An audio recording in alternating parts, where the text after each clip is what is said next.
This next process, this is a little trick I want to show you. It's called the toothpick trick. And this is really good if you have a loose strap button. This one was just stripped out. So the threads had just stripped it out. There's just nothing left. This is able to like just in, out, nothing there. But what you can do to fix that quickly is you can actually install a toothpick, pull it out just a little bit and cut it flush, just like that.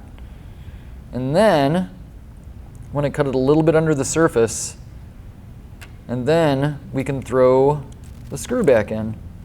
And when you do this, it's sort of like a dowel. You can add a little glue to it if you want to, a little like CVA, like Tight Bond wood glue. When you throw this back in, then the threads of the screw can bite, have something to bite again, and you can slam it down. And there you go. And that's the toothpick trick.